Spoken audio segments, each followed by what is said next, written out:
Hey ladies, calling all entrepreneur women, creatives, visionaries, and builders. This is your host, Holly Wright, and welcome to the Her Podcast.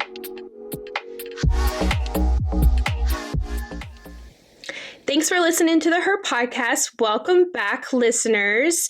I am super excited and honored to announce our next guest speaker this week. Her name is Renee, and she is the founder and owner of a studio called Bossy Glam, which does a lot of aesthetic, I would say. Yeah. Procedures, and I'm just excited to hear her story and kind of hear what she did, how she became a boss girl, and how she became successful. So, Renee, welcome to the studio. Thank you. I'm excited to have you. Thanks. You actually were a friend of one of my podcast speakers, Dianca, who's kind of in a similar field. So why don't you tell us a little bit about kind of what you do and what it got started? So I started Bossy Glam in 2019 when COVID hit. I've always loved the beauty industry. Okay. But my whole life I've always been in sales. Okay. So I was working for a previous company. COVID hit, and as everybody knows, things kind of stopped. Yeah. Sales, I wasn't making the money. I was a single mother. I had 2 kids in university at the time. And I thought, well, I got to make some kind of money here. And they were still living at home. So I thought, well, I've always wanted to start and might as well do it now. Okay. So that's kind of when everything began and open it up out of my own home. Nice. Okay. So you were in full-time sales, but which sales and owning a business are great attributes to have together because you need to know how to build your clientele, which plugs into sales. Let's go back to maybe the beginning. What inspired you to start your body contouring and aesthetic studio? Was there a defining moment for you that you were like, oh, actually, I'm going to go into this, or because like you said, your background was in sales, but what kind of led you into okay, this is what I'm going to focus on? So being in sales, obviously it's results driven. So I'm all about results. So I've always been interested in services that you can see a result right away. Okay. If that makes sense. Yeah. Instant. And I know that that's not with everything. Yeah. So I started with EMS. Okay. So basically toning of the muscle. Okay. Okay. And then, but my first service was BBL. So Brazilian butt lift. So vacuum therapy. So your butt is cupped. Oh, okay. Okay. Okay. And so every session you're gaining an inch or a half an inch. And it's all non-invasive. Naturally. Yeah. Yes. All non-invasive. Okay. That's cool. Yes. And then, so you started there, but you also do a lot more other things now. So did you kind of start with that process and then you're like, oh, actually, I want to learn about this and this? Because I feel like nowadays with studios and aesthetics, everybody kind of has their hand on a lot of things. So was there just a time where you were just like, actually, I'm going to offer more? Yeah. So, when I started in 2019, I had only a couple services. Okay. Just kind of started just fresh.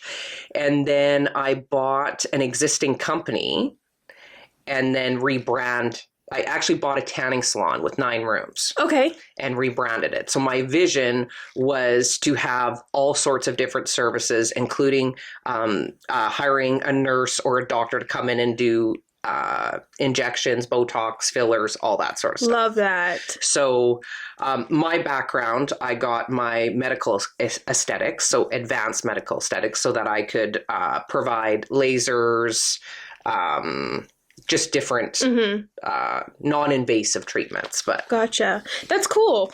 And I know I looked at your Instagram for a couple of times the past couple of weeks, and I had no idea that you could even do cupping for a BBL. There's so many things out there that's natural. Yes. That can give you the look of what you're looking for, which we love.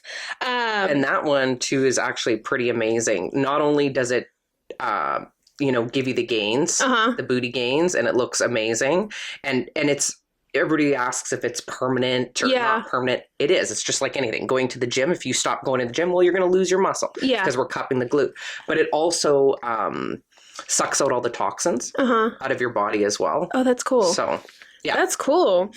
When you first launched your business, what was the hardest part getting clients? I feel like I've had a couple of girls who kind of like started business, but the clientele was probably the hardest. But again, we live in Vegas, so it's social media. It's kind of sometimes easy, but let's go back to like clientele when you did launch. What was the hardest part getting clients? Maybe funding, confidence, or something else? Was there maybe a season when you were building this business that you're like, oh no, like I don't even know if I could master this? Or was there like a struggle in the middle of the business where you're like, I have to get this dialed in? I think for me, the hardest part, like it was, of course, like any business, the back end stuff, you got to make sure that all comes together. Like, you're figuring out your logos, you're doing all that sort of stuff. Yeah. But I will say the hardest part for me was just getting the clientele, like just getting it out there. You're going from nobody knows what Bossy Glam was completely new. So how to get it out there. Okay. And actually the best thing, because of social media, I would DM. Okay. Like personally. Yeah. That's how I started. And then just happened to be word of mouth. Word of mouth. So once you get somebody in, I knew my services provided, like my services were great. People were going to see results. Yeah. And not only that, they're going to love me. So they're going to want to keep coming back. It was just the matter of getting people in, and then word of mouth was. Word of mouth. Yeah. I feel like, especially in the beauty industry, that's what works for everyone, especially girls. Like if you think about it, like, I don't know, for years I used to go to this lash girl because my friend went to that girl, and now I have an eyebrow girl, and because I know her, other girls go to that girl. So I feel like when in that industry, it's kind of easy in a way, in a sense, that once you start a business and you get rolling, like your girlfriends are going to go to a place that's going to cling you to go to that place as well for loyalty and experience. What's something people don't see about running a beauty aesthetics business that you could share? Maybe behind the scenes. Like, obviously you love what you do and you see results instantly, but what are some things behind the scene that you maybe think isn't as glamorous that people would never think of, but it comes into play of running a business? Well, I think not necessarily just being in the beauty industry. I think it's just any business in business. It's just like the risk of it, and the stress of it, like the behind the scenes. Like I've cried. I've thought to myself, oh my gosh, like am I doing this right? You know, we have to make hard decisions. Like sometimes we hire people, sometimes we have to fire people, you know, and just, you're always thinking of what's in the best interest of the business. And, I think just people don't see, there's so many, what am I trying to say? There's so many just parts to a business, and you just gotta keep going. Keep going. Yeah, I love that. And I think I had chatted with a friend about this the other day, going back to what you said, like entrepreneurship and launching a business, like to me, it's like amazing. I love it. But in reality, when you actually launch the business and have to run it, it's a lot of work. And there's things that don't work. There's things that do work. There's times where you have to pivot. There's times where you have to budget, but there's like so much that goes into play that people don't realize.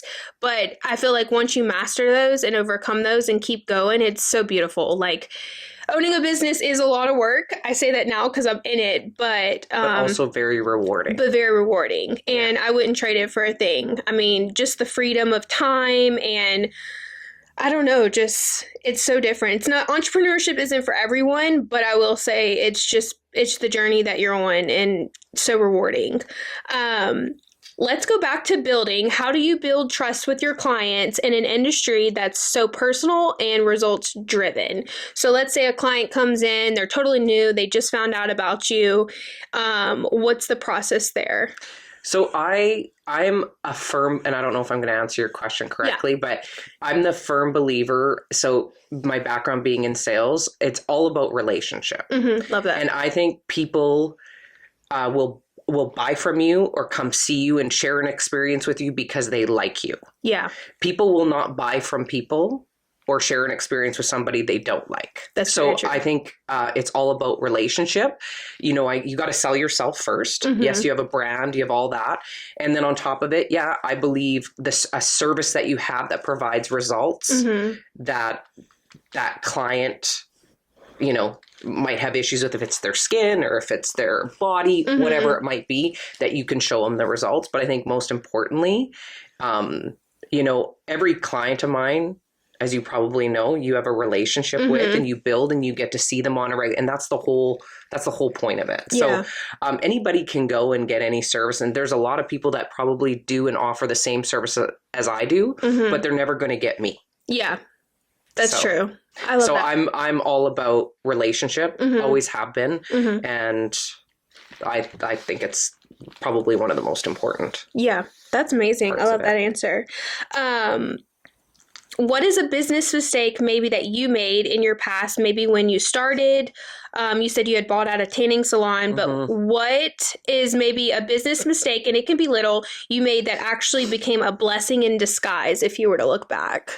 I would probably say hiring and firing. And I know that if this makes sense, just, you know, just taking a little bit too long to maybe and not that it's all about letting people go, but just getting the right, I'm all about culture and having the right people and being positive and all that.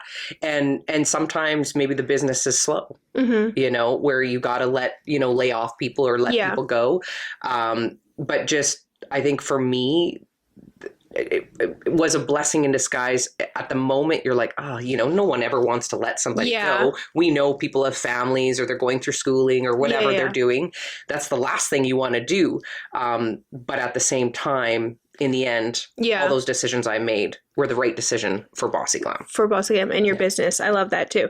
And I think that's something too, like when you get to a place where you actually, you know, have a sustaining business and you have to hire people and, you know, you could be so good at all these other skills, but then when it comes to like leading people and hiring and firing, that could be a tough spot. But I also loved what you said when it comes to culture, because I feel like paying attention to people's not only just good work ethic, but like people's energy, positivity, and that affects just the whole culture of inside when someone walks into your studio. That's right. And it also, I want my customers or my clientele to experience like 5-star. When they come with in. Everything. With everything. So for me, it's not necessarily about the service. It's about the experience. And if I can shed light to them and give them more knowledge about the services that we offer. It sells itself. Love that. How do you market yourself and stand out in a competitive beauty industry? What is some things, I know you mentioned earlier, like it's all about relationships, and I can tell just from your social media, like you love what you do. You're super hyped about all the things and it sells itself. But what is something that, besides maybe just yourself, what is something that you hold close that maybe stands you out? I think being, and I'm trying to do a better job of it too, is being real, being authentic. And because everything's on social media, you know, people want to see the raw. They want to see the real. They want to see the before and afters. They want to see results. Behind the scenes. They want to see all that. I think just being, for me, is being consistent, being authentic, and educating our customers on our services and the why of why we do it. If that makes sense. No, that makes sense. That's a beautiful answer. I love that. Okay, so let's get a little personal. I love to ask these personal questions. You know, we kind of chatted a lot about what your business does, how you offer, how it's changed you, how it's molded you, what you take pride in. Growing up, maybe like the younger Renee, were you always entrepreneur driven? Were you just a normal 9-to-5? Like, did you grow up thinking like, okay, this is how it has to be? Or do you feel like you were more of like for me personally growing up, I did what I was supposed to do, but also at the same time, I always felt like there was more. I was always a dreamer, a go-getter. I love to execute. So I always felt like when I became an entrepreneur, it just clicked. Like, oh, this makes sense. So was, you know, the younger Renee, share a little bit about maybe how you got into entrepreneurship or what kind of molded you to shift? Well, so I had my children super young. I was a mom at 15. And with my first and with my second, I was 18 years old. So I had to grow up fast. Really fast, yeah. Really fast. I bought my first house when I was 18 years old. Good for you. Yep. I just always, and one thing I've always been good at is I love people. I love the connection of people. I love talking to people. So just always been in sales. I kind of I was always in the radio, TV industry. Okay.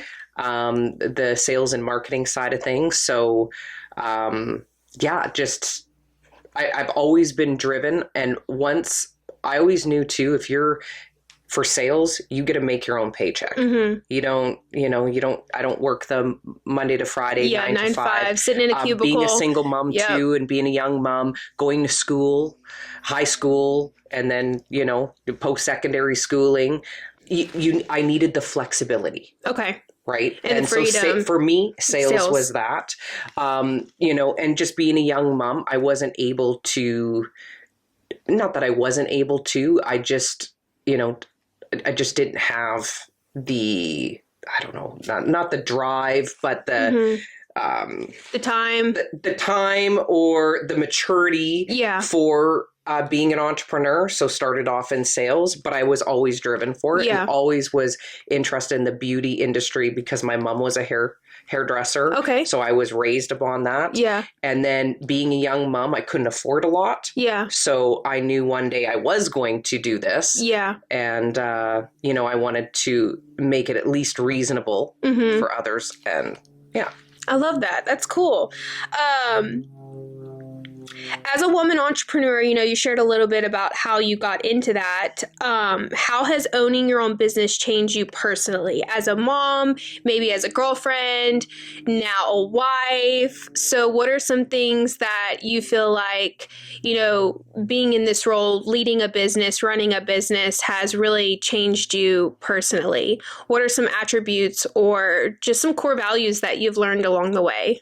Well, it's really made me think outside the box and think like strategically. But I think the biggest thing for me as a woman in business is I've become emotionally stronger. Not everybody agrees with me on this, but business has no feelings. It doesn't. So, and I think that's why I'm so good at it, because I'm like, I'm not a very emotional person. I'm just very direct and blunt. And so I feel like if you're not like that, once you step into it, you got to learn very quickly because it will wipe you out. Yes. That's good. Love that.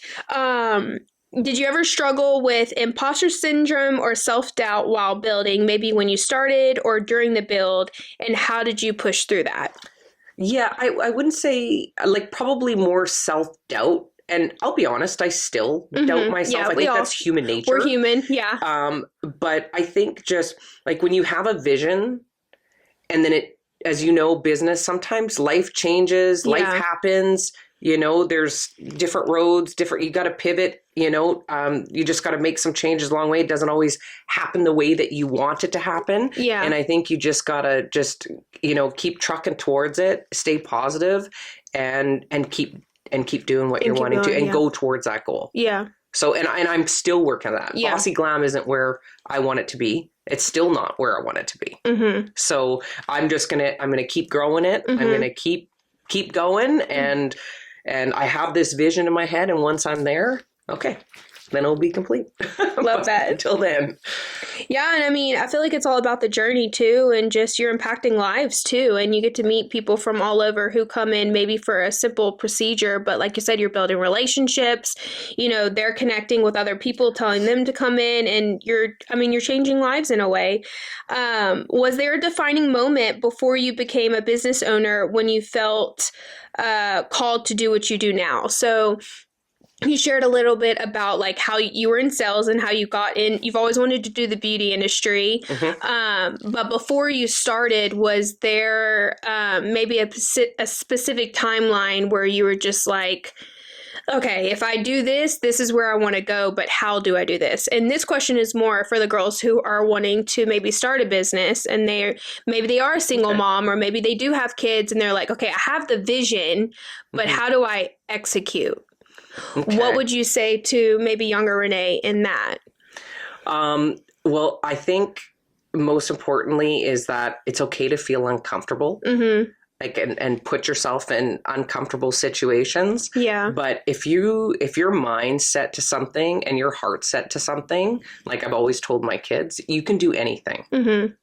It doesn't matter if you're a single mom or if you're married or if you're young or if you're old. It's never too old, never too young, never too. If you want it bad enough, yeah, you can go get it. Then you can get it. Love that.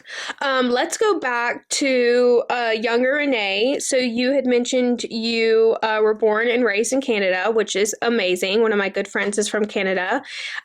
Share with us a little bit about maybe younger Renee. What are 3 things or advice you would tell her that you know today? Just to encourage the girls who maybe are business owners or want to be business owners. If you could go back to younger Renee. I would say go with your gut. That's good. It's okay to be uncomfortable. Be who you are, and you're not gonna please everybody. That's a good one too. I feel like too with social media, like one, what you said, comfortability, like you're going to have to learn to be uncomfortable when you launch a business because 9 out of the 10 days you're going to be uncomfortable because you're shifting and you're building something bigger than yourself. But yeah, going with your gut would be a good one too. I feel like younger us probably didn't follow our intuition. Just don't second guess. Yeah, second guess. There's a reason why it's there, and you feel it, whether you understand what it's about right then and now, or the details. Or the details of it. Just go for it. Yeah. Love that. Where does your passion for aesthetics come from? I know you mentioned earlier that your mom was a hairstylist, so you've always wanted to be in the beauty industry. Finding that passion in aesthetics, what fills up your cup on a day-to-day basis? So what are some things that you like to do that you're like, okay, I have to do this for myself so I can continue to be the best version of myself? I think for me is I'm not afraid of like getting old or anything like that, but I want to age gracefully. Okay. And I believe that our bodies it should be like a temple and treat it like a temple.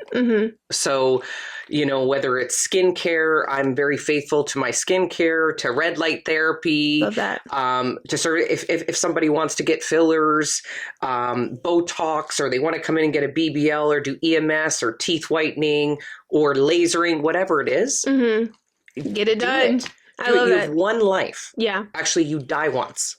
So enjoy it. And it doesn't matter what it is that you want to do. If that's something that a woman, man, whatever it is that wants to do it, do it. I love that.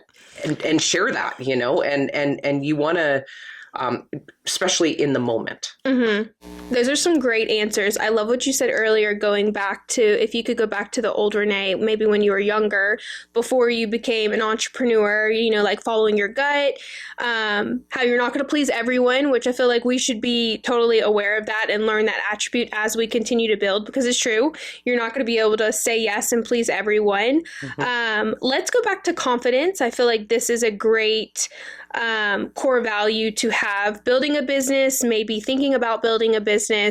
So when you first launch, what did confidence look like to you, or what was the idea of confidence to you, meaning like maybe before you started your business? Because I feel like every season that we go through in life, confidence looks a little different. So what was confidence to you maybe before you launched? So I always thought confidence, especially like a woman who's confident, is maybe pretty. Yeah. Well, there's all sorts of different pretty. Yeah, right? That's true. Or they could speak in front of a crowd. They're confident. No. Yes, those are all things that are great that you're able to do. And yes, I believe everybody's beautiful in their own way. But to me, confidence is when you are 100% okay with who you are and being who you are. 100%. To me, that's when I have, it's taken me a long time. And I don't think you're always going to have that, you're always growing, you're always trying to do better for you.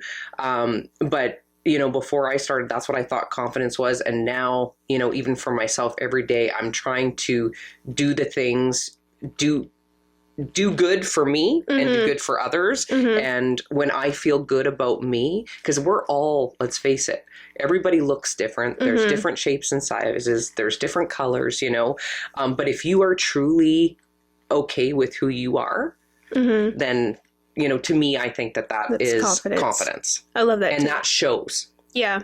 When somebody is. Mm-hmm.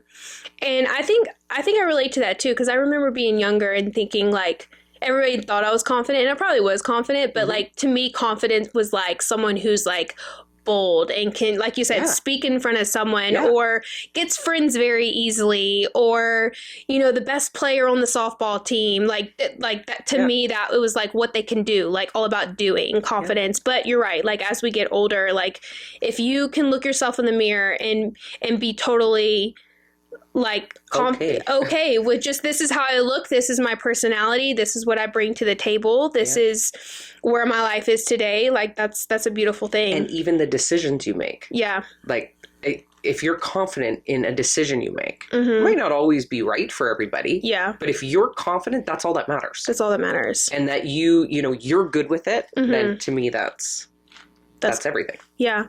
That's so good. I love that, the answer that you gave me too, because now that I'm like thinking about it personally, I'm like, wow, like, just there's different, I like to say like seasons that we go through, like the younger us, maybe the teen version of us, the young mom, and then now business owner, and there's just going to be different walks of life that you go through. But I feel like, it sometimes takes a while for us women to actually sit and be like, you know what, I really am proud of who I am. I'm proud of where I came. I'm proud of where I am, and love that answer. And owning it. Yes. And owning it. Just owning who you are. And I feel like something about that energy just shifts too. If you can like have that energy about yourself, like being confident and positive and kind to other people and encouraging other people, and like there's something that shifts in energy, I feel like, because I feel like there's such a difference when you hang out with those kind of girls than other people who are maybe like a little insecure. Like it's totally different. But it also lets you be aware of like how you choose your friends, how you build your business, how you choose a partner. Well, who you hang out with is who you are. Yep. So true. Well, I love that. Thank you so much just for sharing your story today, Renee. And